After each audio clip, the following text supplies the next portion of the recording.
Welcome to the Choose Your Attitude podcast. My name is Nicholas Strand, founder and CEO of Choose Your Attitude. I am your host today, and it is such a privilege and honor to have you listening. Thank you. If you like what you're listening to, please hit subscribe either on your podcast audio or we're also streaming on YouTube. Come and watch us and subscribe. Share us with your friends. It means the world. And as always, leave us a review because we love to hear what you have to say about it all. Today's podcast, I could not be any more excited. We have Marc Ginsky on here. He is Chief Operating Officer for the Cystic Fibrosis Foundation. They have done so much to help cystic fibrosis patients throughout the world.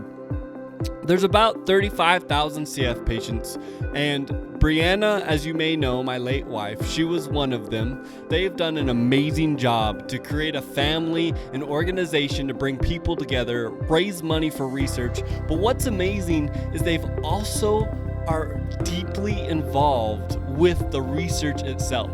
So when you're getting money and you're donating it to them, they're not just giving money away.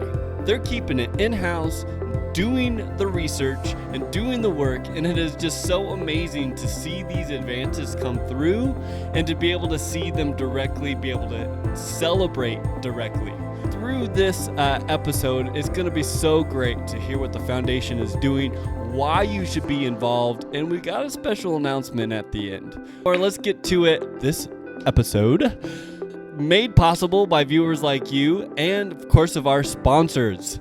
This episode is brought to you by the Choose Your Attitude brand, a premium encouragement brand. Choose Your Attitude is a community that champions the idea that attitude is a choice within everyone's grasp. A brand isn't good without a logo, and boy, does Choose Your Attitude have a meaning. Turn it on its side, it's an hourglass for time, two hearts for community.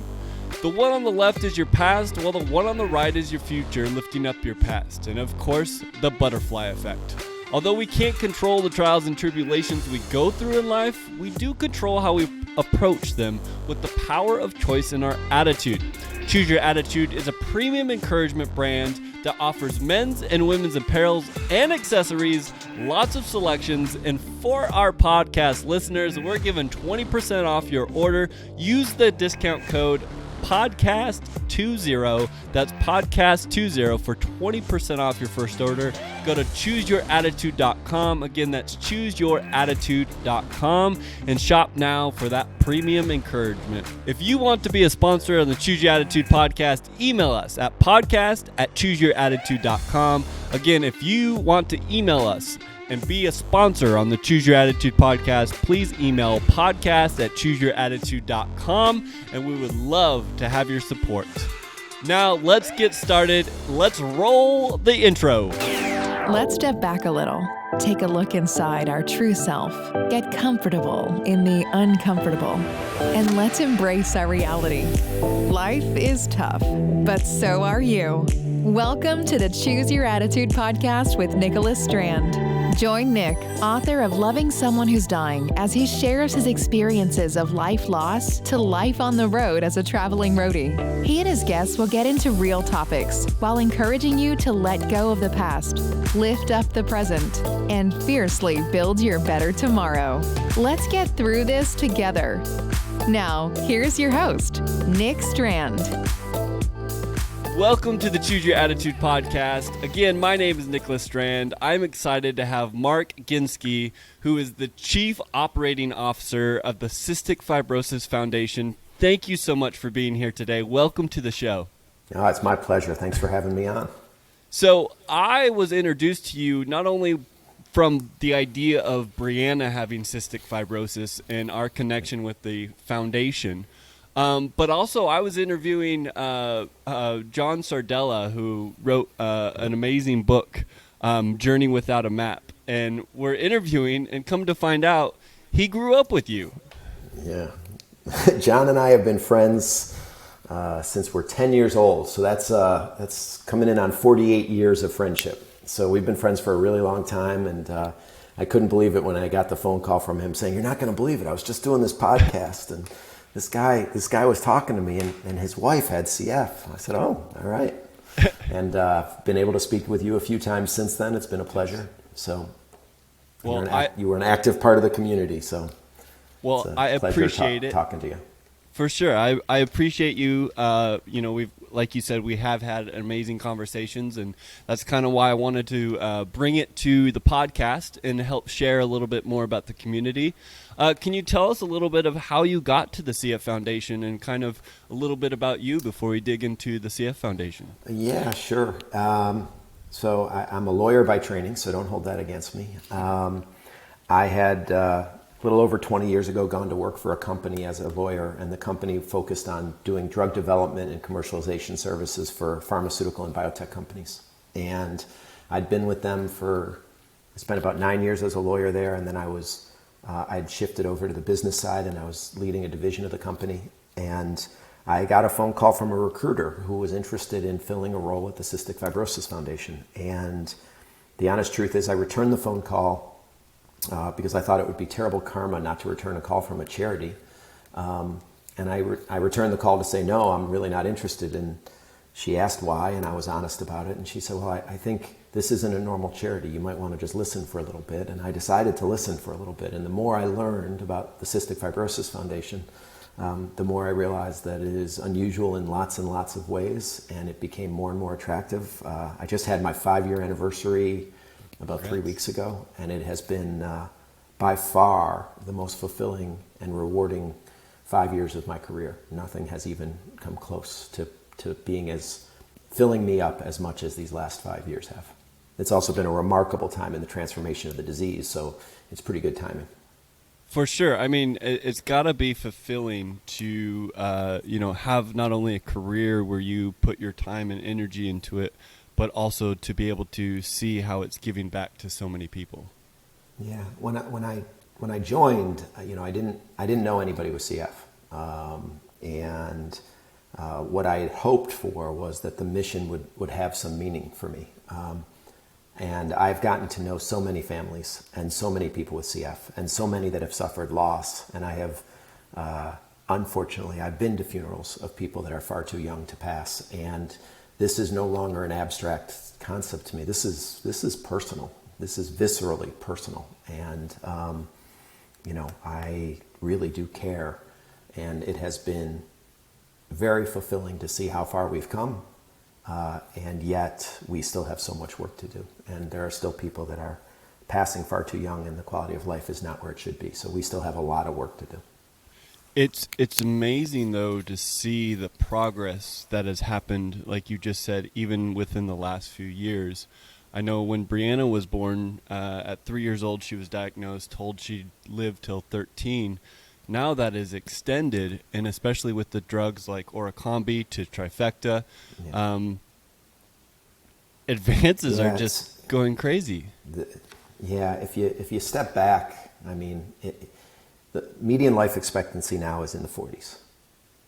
But that only really tells kind of part of the story. These drugs, it all started back in 2012 with a drug called Kalydeco, and then Oricombi, as you mentioned, and then Symdeko, and now Tricafta.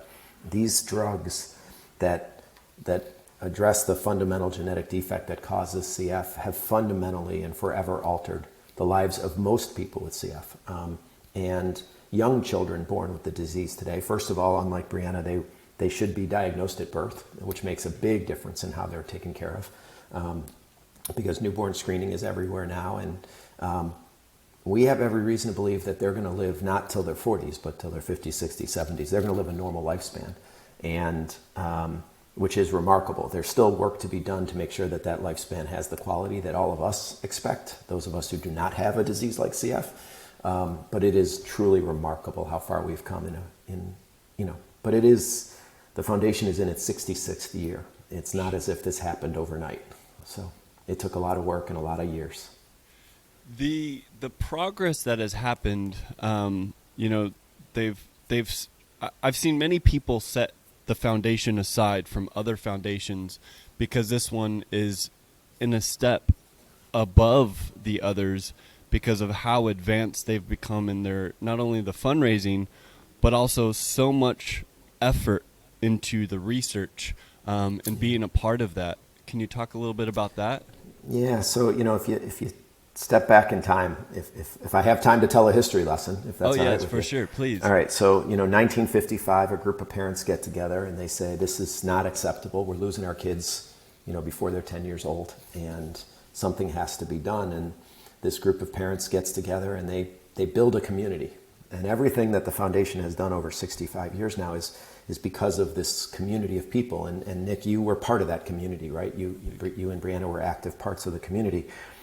The first thing that they decided was, people don't understand this disease. We need to get better care for our children. And they took all of the money they were able to raise in the early 1960s and they invested all of it in a study to prove that multidisciplinary care, that caring for CF wasn't just about the lungs or just about the pancreas or just about any particular organ, but it was the entirety of CF, that you needed multiple disciplines, that would result in improvements. And they were right.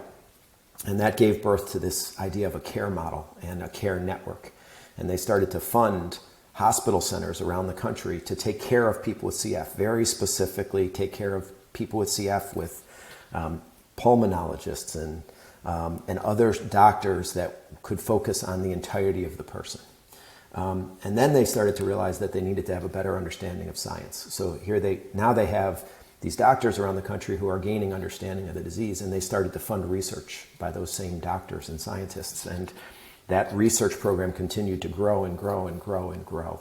And then it gets supported in the late 60s, early 70s. They start to gather data on patients, and they started a patient registry, which at the time nobody was thinking that way, but data is the key to everything in science. And they started to gather patient data, and we now have patient data that goes back 50 years that we can study the progression of the disease. And then I'll jump a whole bunch of steps. In the late 1980s, 1989 to be specific, research partially funded by the foundation, partially funded by others, the CF gene, the gene that causes the defect that causes cystic fibrosis, is the first gene that is fully characterized by scientists. And one of those scientists is a guy named Francis Collins. He's been in the news an awful lot lately. He's Tony Fauci's boss at the NIH. Wow. He runs the NIH, and he is one of the co-discoverers of the CF gene. He was at the University of Michigan at the time, so go blue. And the CF gene gets discovered, and the CF community is rejoicing, and they're thinking, well, now that the gene's been discovered and we're on the front cover of magazines, we're just a few years away from a genetic therapy that's going to cure CF. Well, that's just not true, obviously, right? So that's 1989. So in the early 90s, frustration starts to build that there's no progress, right? We know the gene. We've got all this scientific understanding. We've been investing in basic research, and nothing is happening. Why aren't drugs being developed? Why aren't cures being developed? So the foundation then took a very bold step, and they went on and all through these years, they've been fundraising and running events and raising money. They took a very bold step and decided that even though they didn't have a hospital building or brick and mortar, that they would run a capital campaign and start to try to fund research by companies to develop drugs, to take the risk out of drug development. And most drugs don't make it through development. So they started a concept called venture philanthropy. And what that means is the foundation would approach companies and say, if you'll focus on CF, we'll pay for you to do it. And then if, by the way, you're successful and you bring a drug to market, you can pay us back and then some. And the most striking example of that is those drugs I mentioned earlier that are all Vertex drugs. Well, that was the result of the foundation approaching a little tiny company in San Diego called Aurora Biosciences and basically begging them to take our money to do what was called high throughput screening, to assess a bunch of molecules to see if they would have an impact on this CFTR, on the genetic defect that causes CF. And we invested a couple $100 million into the development of those therapies. The result, of course, is those therapies are now multi-billion-dollar drugs, and Vertex, which now owns Aurora Biosciences, is all of their revenue comes from cystic fibrosis, and it has opened the door to lots of other companies realizing that focusing on an orphan disease, and an orphan disease is any disease that has not a lot of patients. In the U.S., that's defined by about 200,000. And there's only 35,000 people with CF in the U.S. It's opened the floodgates of companies that want to invest in developing drugs for orphan diseases like CF. And we continue that approach of venture philanthropy, and it's evolved over the years, and it's getting more and more sophisticated as we continue this journey to facilitate a cure. And a treatment is not a cure. And right now what we have is some good treatments. They don't work for everybody. They work for about a little over 90% of the population, but not everybody. And we're in this for everybody. So this idea of venture philanthropy, which is now copied by a lot of charities, has fundamentally altered the research landscape for CF. So it's been a remarkable journey, but it didn't happen overnight. For sure. It's definitely a magnificent effort that has had past history to continue. And it's amazing to see not only are they doing the work to bring in the support, but at the same time, literally doing the work to actively find a cure. And that is magnificent. And, I will admit, like, in some sense, I was trying to find the word, and I guess the word that comes to mind would be sad. But it's tough not to have Brianna here to see the most recent updates because they're monumental updates. They're not small advances. They're huge. Some of them allowing kids that once they're born to, as you said, not have anything close to the challenges that people like Brianna faced. It's bittersweet. Yeah. It's what the CF community paid forward. What's remarkable to me, and I will put you into this category, is the people that have suffered a loss like that and continue the fight for others as a way of honoring the person they lost. And I had coffee this morning with one of our Board of Trustees members who lost his daughter to CF years ago. And yet here he is devoting his time, energy, effort, and money to the fight still all these years later. And I think it is a tremendous way of honoring.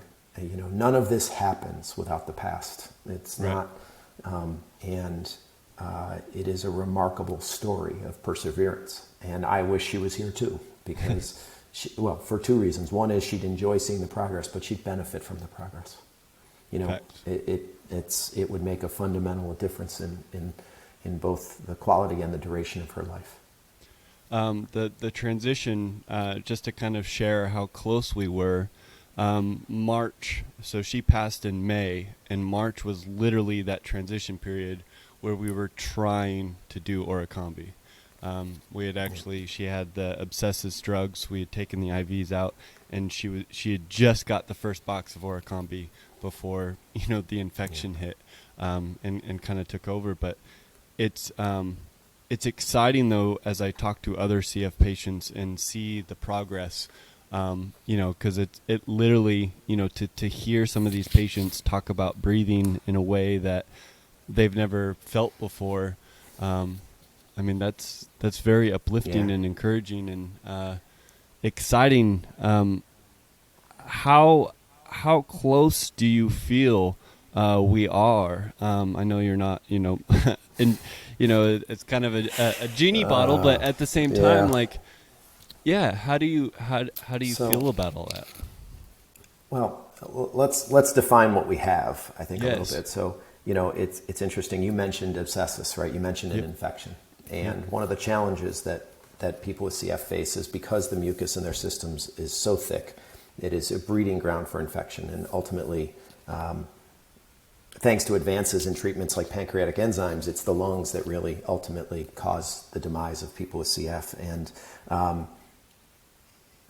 as great as these therapies are, if you have infection, it doesn't make infection go away. It makes everything flow more freely. But once you've had one of those infections, as you know all too well, they have a terrible habit of coming back.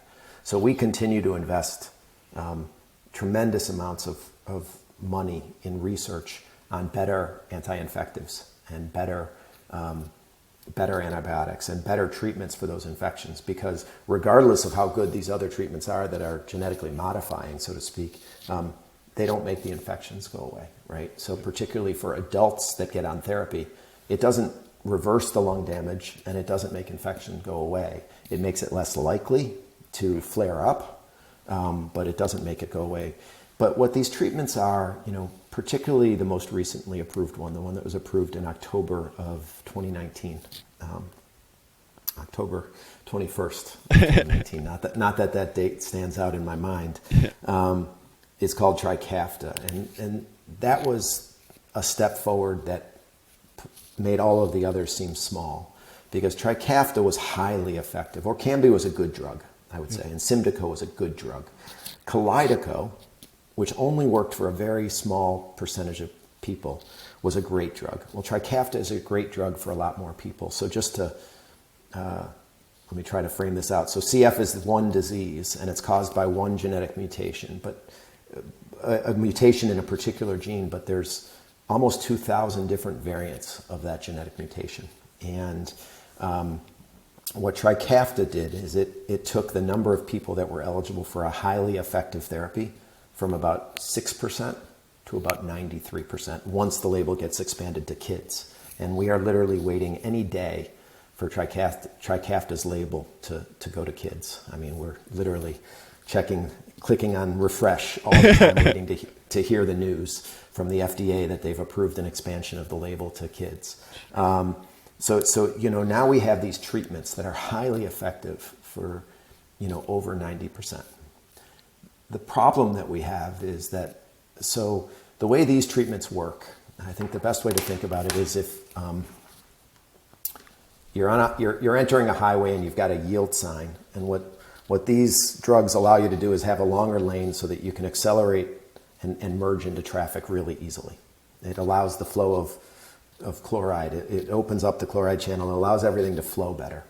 The 7% for whom that doesn't work, they don't have a yield sign, they have a stop sign. Or stoplight, as the case may be. And what we're trying to figure out now scientifically is, so how do we get it to turn green or even yellow? And it's fundamentally different science. And, a lot of these mutations are referred to as nonsense mutations. And if you have two nonsense mutations, these drugs just aren't going to work the same way for you that they do for people that don't. So we have a long ways to go before we can develop treatments even for those 7%, and probably even further to go before we can develop a cure. So our goal, our mission is not to have people taking pills every day. Our mission is to cure a disease, you walk into the doctor's office and with CF and you walk out without CF, right? That's what we want. We're a long ways away, and we have a long journey in front of us.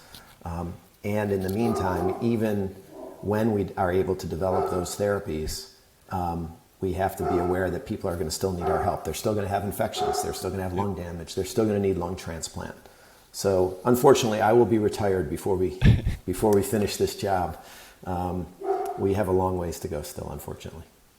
When you say that we're here and our goal is to find a cure, like, does that give you goosebumps at all of like the effort you're working on? Or do you sometimes forget the significance of, the team you're involved with? No, I enjoy my job because I don't forget. And, I don't forget on both sides. I don't forget on, you talk about kind of the tangible things that come from a really good drug, right? So Brianna unfortunately didn't get on Orkambi in time to slow the decline. I met a young woman down in Florida in her early 20s, and she hadn't been eligible for any of the drugs before Tricafta. And I met her, about a year before Tricafta was approved. But it was in clinical studies. And I said, look, if this drug is approved and it does what we think it's going to do, and she had told me that, she had no sense of smell. She'd had a dozen nasal surgeries in her life. And I said, I want you to call me. I knew her parents, right? And I'd met her for the first time. And I said, I want you to tell me what it feels like when you first smell a cup of coffee. And a week after that drug was approved, I look at my phone and there's a text with a video from a number I don't know. And it was from her, and it was just her smelling a cup of coffee. And it just, to say it made my day would be like an understatement, right? Yeah. Like the simplest things, the things we take for granted. So it's hard for it not to always be present. what I think about when I think about the idea of a cure, of going to people and saying, you don't have this anymore. It gives me goosebumps. And not just for people with CF. I will say, the path that we've started for people with CF has benefited other disease foundations have taken on a lot of the same approaches, and they're starting to have some success. I think if we're able to solve the puzzle for this 7%, it will benefit hundreds of other diseases that have similar mutations that work in the same way. It's why I like being in healthcare. I've been in healthcare now for 25 years. There's something tangible to it. There's something real to it. It's a very fulfilling thing. But no, I don't forget. It's front and center, and it's front and center both from the perspective of unacceptable loss, and for hopeful futures. Right. So it's a little bit of both. You get it on both sides. It's challenging. I guess kind of to put it in layman's terms, it's we've only been able to figure out ways to try to preserve as opposed to fix. And so when Correct. These drugs get to somebody who's older, their lungs have already been affected. So it's kind of a stopping point. Their lungs won't get better, but the challenges will decrease. Right. And so the cure, or trying to get to kids, is huge, because then it prolongs the effects on their lungs and allows them, That's right. to live longer, or fight longer, should we say. Yeah. But a cure. So I'm assuming, I'm assuming Brianna took lots of pancreatic enzymes whenever she ate, right? Yes. Like Yes. 30, 40 a day, right? Oh yeah. So there's some early studies where they are administering some of these drugs to children younger than 6 months of age, and they're finding that you take enzymes because your pancreas doesn't work correctly, right? Yep. They're finding that they can actually reverse pancreatic insufficiency if they can administer these drugs to children young enough. So, when we talk about CF and you talk about the disease burden, it's, as you know all too well, it's 2 to 3 hours a day and 40 to 45 pills a day, every single day, 365 days a year for your entire life. And if in fact we can get these drugs administered young enough to kids, they may never even develop that pancreatic insufficiency that requires all those pills, let alone having to not deal with the vest and airway clearance and all of the things that come with this disease. These are really good. These are really special therapies. It's like I always explained it with Brianna. It's a full-on relationship, and to be able to, step away from that and have less of a relationship and more of your life. That's exciting to see. It's funny. I had somebody refer to the disease as her time thief. Yep. She viewed CF as her time thief, and that what CF does to her is it steals her time every single day. And she explained this to me just as she had gotten her first portable vest. So she didn't have to be plugged into the wall anymore. She could take her vest with her and go places. On our Airway she would Clearance actually, system. Yeah. So these vests I should explain. What part of what people with CF have to do is airway clearance every day. And before the vest existed, parents would pound on kids' chests and backs to get them to cough up the mucus. And now there's this vibrating vest that pounds your chest and allows you to do it. And they developed a portable one just a few years ago, actually. And this woman was saying, I actually take it and wear it with pride at the gym. That's beautiful. So she wears her vest while she works out at the gym. And I just thought that was such a neat way of saying, I'm stealing back my time. I'm taking back my time from cystic fibrosis. I thought that was such a cool way of thinking about it. Martin DeFlinger, the inventor of that. I've actually become close friends with him. Oh, and all right. We interviewed him on a few podcasts back. I think it was podcast episode 9. Well, you can tell him tell him the time thief story then. I will, for sure. Enjoy that.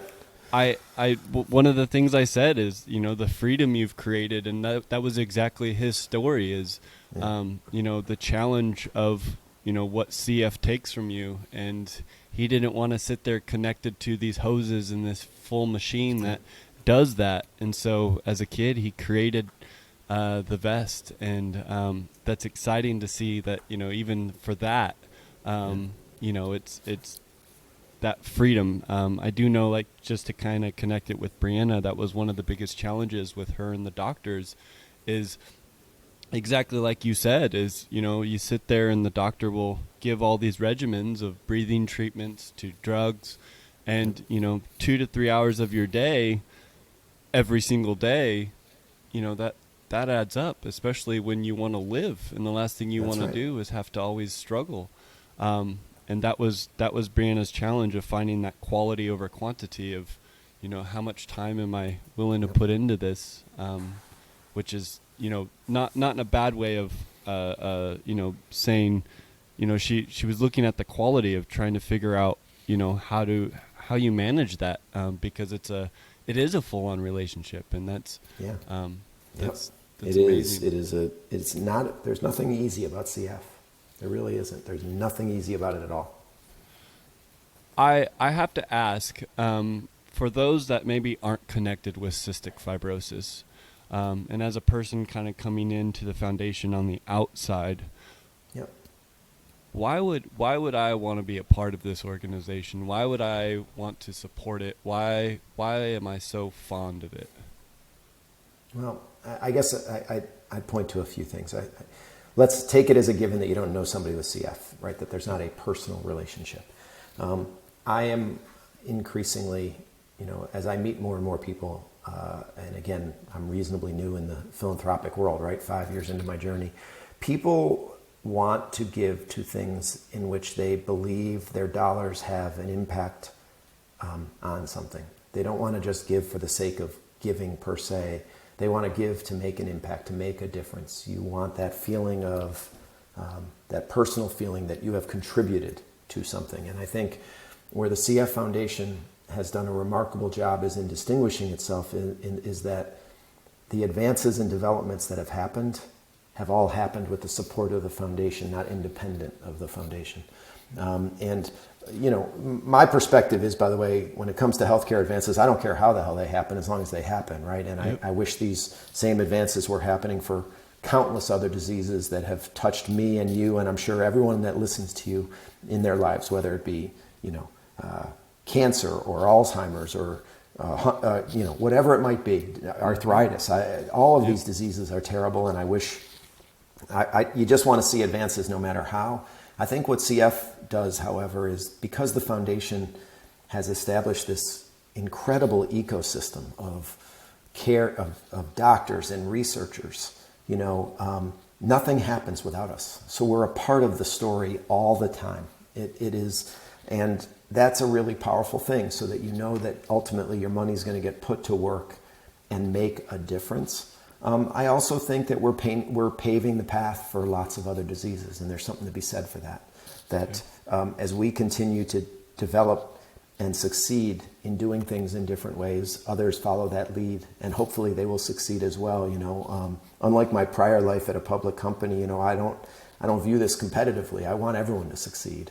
I want all of these diseases to be cured, but I think when you donate to the CF Foundation, you get the benefit of being part of an incredible community of people that know each other in a way that is really deep. And they're connected to each other both locally and nationally. And ultimately, everything we do is nothing but a reflection of the community. What I always say is that, the cystic fibrosis is the most amazing story in medicine today.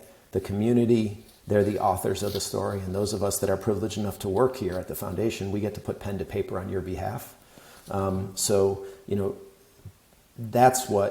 That's why donating to the CF Foundation is fundamentally different than others, is that, we are directly making that difference. We invested $280 million last year in care and research. It is, we are this little orphan disease. We're the little engine that could, if you remember that children's book. And we take pride in that. So I think it is. I've been around healthcare a long time. It is the most amazing story in medicine. It makes no sense. How does this little charity supporting an orphan disease do this? It doesn't make any sense. I will have to say there is definitely a direct connection, and that I've noticed with the CF Foundation compared to others, where when you donate to others, and now, mind you, I don't want to compare as a better than, but compare as an experience that, when you donate to the others, I feel like, there's not a direct connection, where when you do with the effort with CF, that like these drugs like Tricafta and stuff like that, that celebration when the drug comes out, not only is it a victory of the step forward, but it's a victory of knowing that everybody in the community was a part of that. And that's exciting, to be able to share that. It's not accidental that I remembered that date, the 21st of October, to say that was a day of celebration nationally in the CF community. And it happened right before our large scientific conference. And I can't begin to tell you what it was like to walk into that room. First of all, we were walking into a room, which is strange enough to think about now. Yeah. But to walk into that room and see people just hysterically crying when they saw you, because they were still so moved by that moment. It was a feeling that we accomplished this. We did this. We have made a difference in these kids' lives. And that's, that community feeling is a really special thing. It is, I think it's I will butcher it, but it's the Margaret Mead quote: "Never doubt what a small group of concerned citizens can do to change the world. Indeed, it's the only thing that ever has." Wow. And that is very much kind of the spirit of the CF community, is we can do this. We have done this. We have a track record of doing this. We will finish this job. And it's a fun thing to be a part of. There's an energy to it. It fills you up. It is definitely an energy of family and togetherness. And I think that is, definitely something that's beautiful. But it's also a struggle in the CF community. I know Brianna, a few years before she passed, we kind of went through a struggle where no longer were CF patients allowed to be at galas.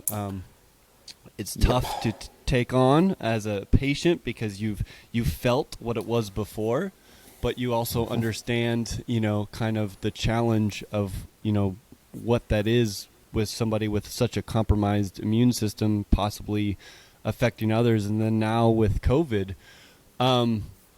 how has all those changes?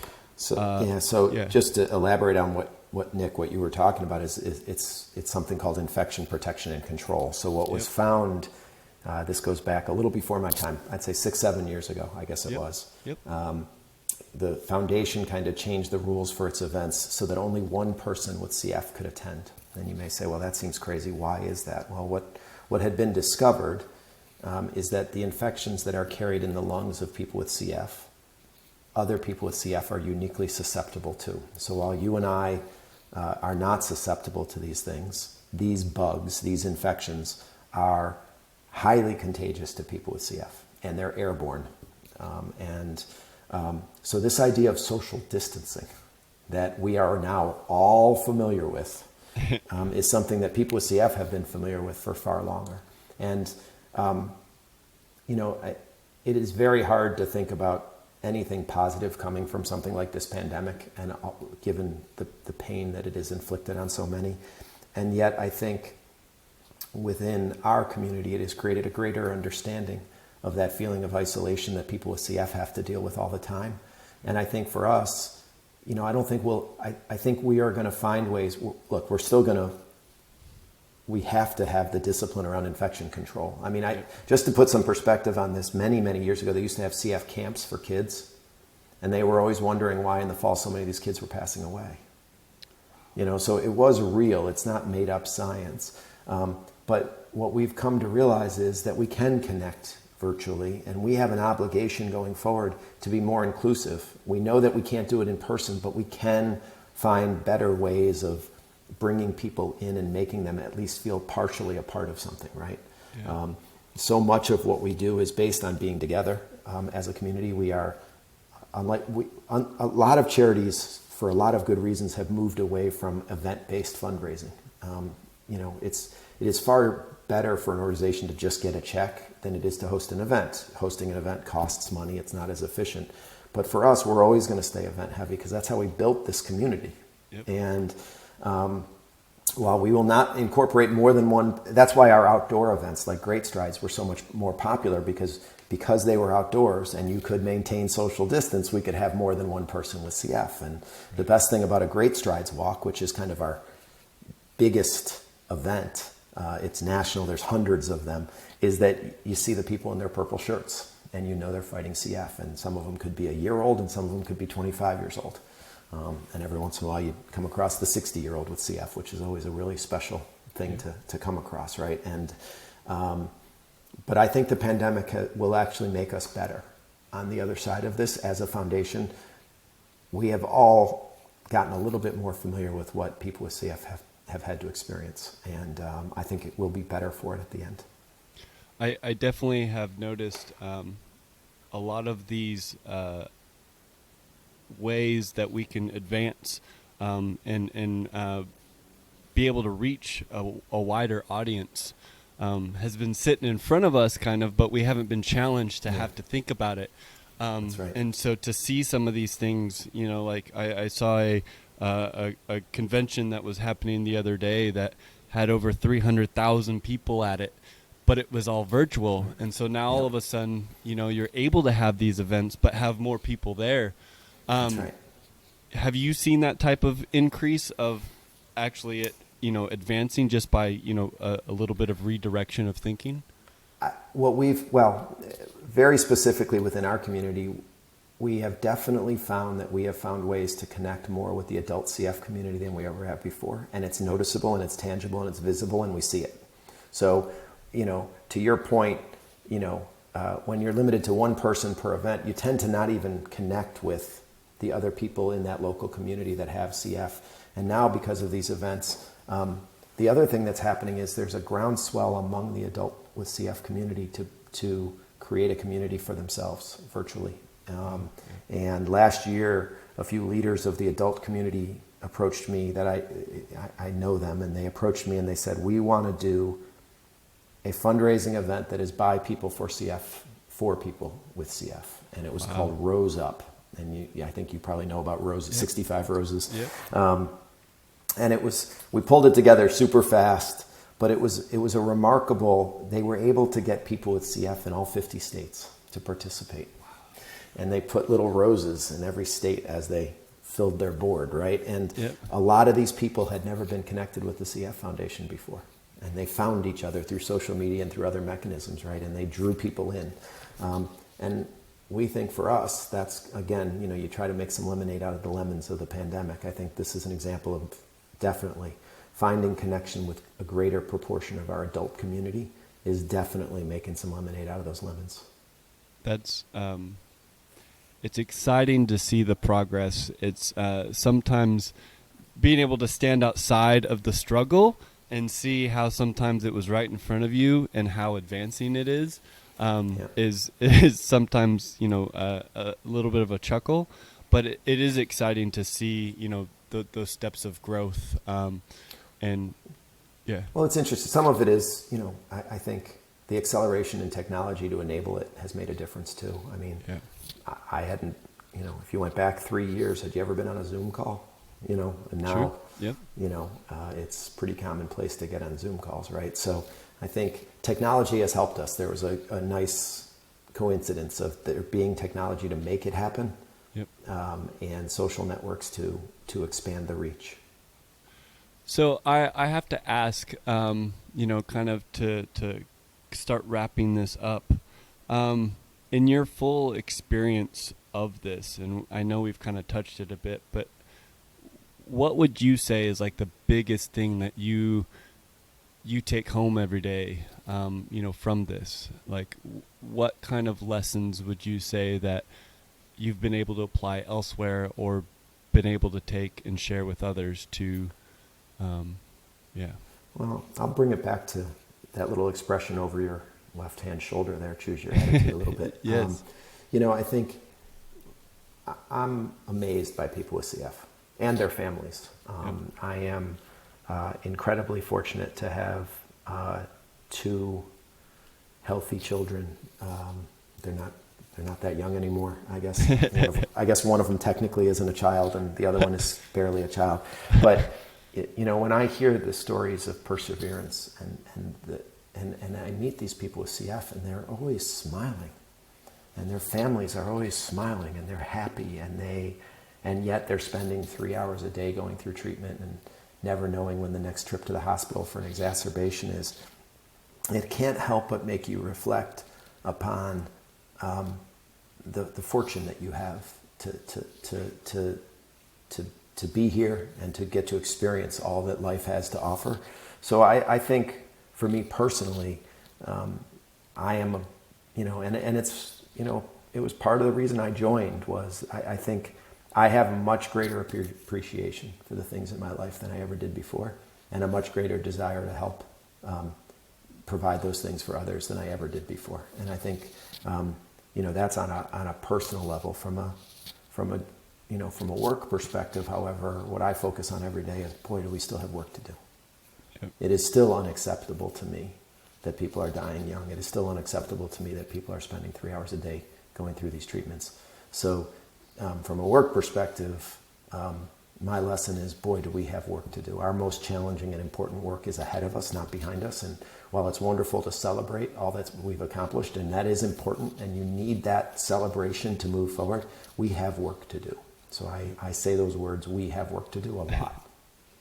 No, I mean, I couldn't agree more, and it kind of transitions into, my next question that I ask a lot of people, but that is definitely one of the biggest lessons that I learned from Brianna and her family in the fight of, cystic fibrosis. I kind of explain it as an hourglass. Here's this family that is told how much sand is on the top of your life of that hourglass, as you're told that, at 3 years old that, a life expectancy of 13 at the time. Now it's, a little bit further, but that challenge is tough. And so you're challenged to now every single day you have to live like tomorrow's not going to be here, where, some do not have ever been told that. So that hourglass of how much sand is on the top is not as visual. So that is definitely a huge lesson that I learned from Brianna and her family of, the quality, of taking every single day like it's your last, and, fulfilling it in so many different ways. The same lesson is huge. And with that, Brianna, in her wisdom, as her way to help others, things that I'm learning that, make me kind of cringe because they're lessons I learn, now from her going, wait a minute, you knew this then. One of those was this quote, choose your attitude, create your life. When my mom passed, she saw this kind of quick passing and almost a fight because we hadn't talked about death. We hadn't talked about these things. And then with Brianna, we've had these strong conversations.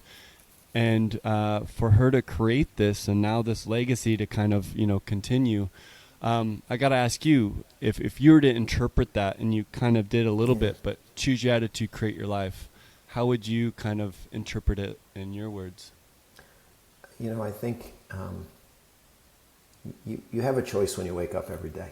And I fundamentally believe that your attitude going into the day will shape your day. And you can have a better day if you fundamentally believe that you're going to have a better day. And that doesn't mean that you don't have good days and bad days. That's not, I'm not that naive.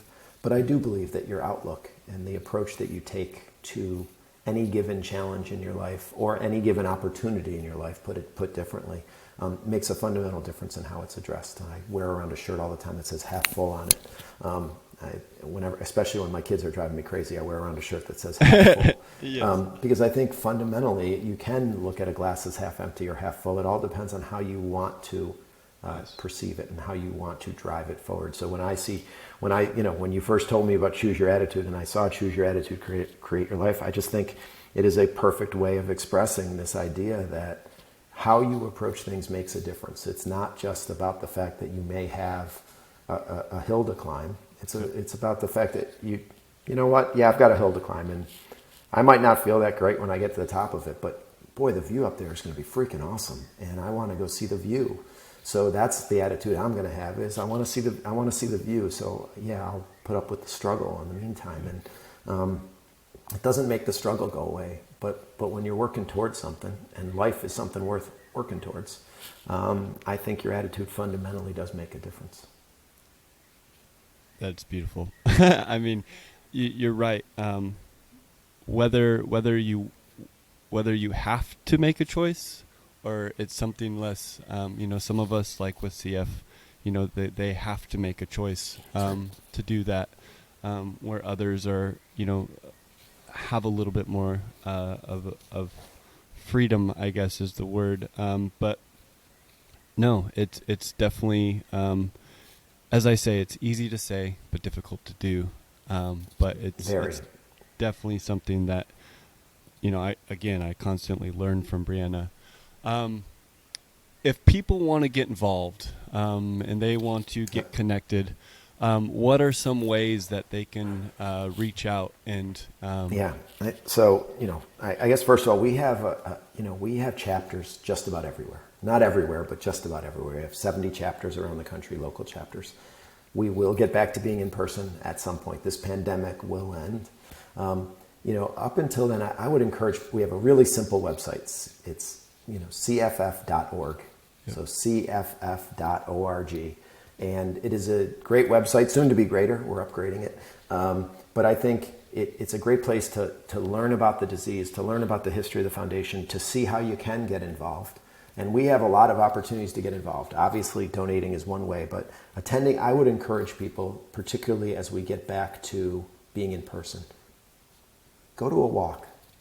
Just feel the sense of community that comes when you show up there. Get a sense for what it is. We have,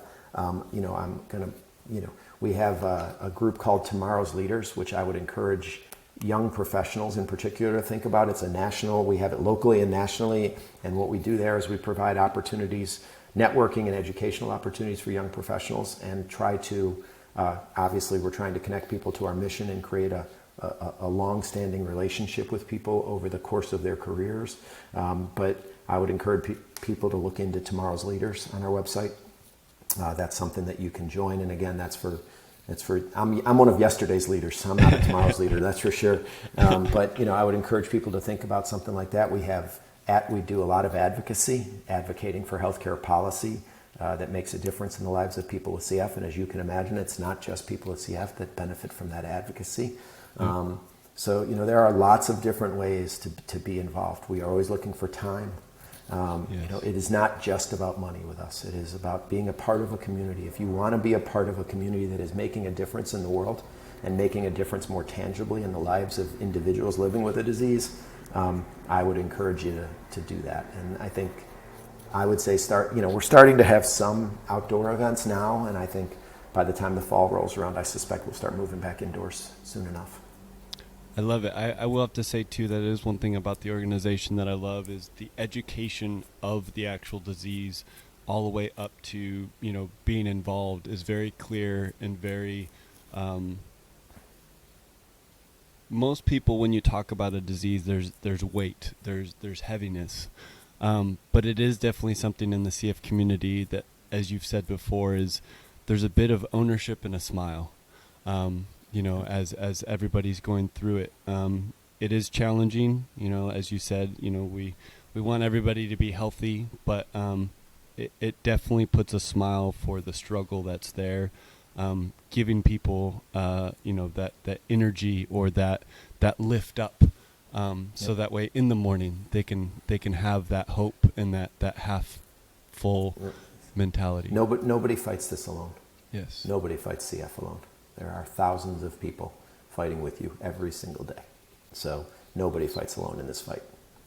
I think it's beautiful. I do want to say too, one thing that, when this whole organization or when Choose Your Attitude, I started writing the book after, I left side of my face went paralyzed in 2019, and I thought it was a stroke, but it was Bell palsy, and it was this wake-up call to write the book. And as I was writing the book, I realized the power of the quote. what was exciting is as I shared this mission, to see Brianna's quote kind of reach a wider audience and to be able to help naturally, everybody through life.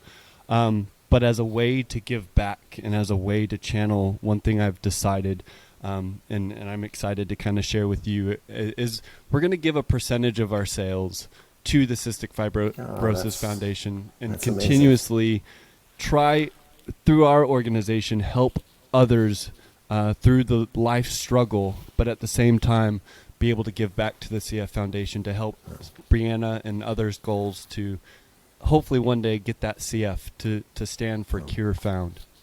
That would be wonderful, and thank you and your organization, and you have the ability to make a difference, not just for people with CF, but you're doing good work, and I wish you all the best, obviously, as you move it forward, and thank you. That's overly generous of you. Well, I appreciate it. It's, Brianna, that was one of Brianna's biggest efforts, and it's, my way to continuously learn from her, but also... Well, you need to go look at a purple shirt at your next Great Strides walk and realize you've paid it forward for that kid. Yes, exactly. Exactly. It's definitely heartwarming to see that and to continue. But I won't take any more of your time. I appreciate you having you on.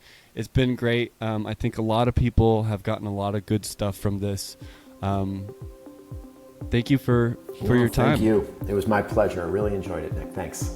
And that's this episode of the Choose Your Attitude podcast. Thank you again for watching, for listening. As always, leave those reviews, go subscribe, help share us with the world. Thank you so much for being a part of this one. Do me a favor, go be a part of that CF Foundation. You can go find them at cff.org. We'll put information in the description of both the YouTube channel and the podcast channel. We love what they are doing, and as you know, Brianna had cystic fibrosis, and it was one of her biggest dreams, as well as many others, is to make CF stand for Cure Found, and to be a part of that journey and to continue that on. Brianna's legacy, Choose Your Attitude, and this brand, we are excited to be able to pledge a percentage of all sales to the CF Foundation. So not only are we helping so many lift up their lives, but at the same time, we're pushing to be able to help make CF stand for Cure Found. So when you buy anything or help support Choose Your Attitude, you're also helping the CF Foundation.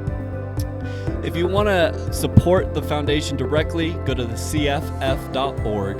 If you want to buy some Choose Your Attitude apparel and accessories, come on over to chooseyourattitude.com. We'll give you 20% off using the code podcast20. Again, that's podcast20. That's 20% off. Go to Choose Your Attitude, get that men's and women's premium encouragement, apparel and accessories. Proceeds, percentage of that goes to the CF Foundation, and we couldn't be more excited. Again, thank you for listening. I couldn't be more excited for what's ahead. So much more coming on. Again, I'm your host, Nicholas Strand. I appreciate you. See ya. Thank you for listening. To reach out to Nick and the Choose Your Attitude community, find us on social media at Choose Attitude Create Life. Share your attitude with the world with merch guaranteed to encourage at ChooseYourAttitude.com. Be sure to share us with friends, family, and colleagues. And while you're at it, leave us an uplifting review. We'd very much appreciate it.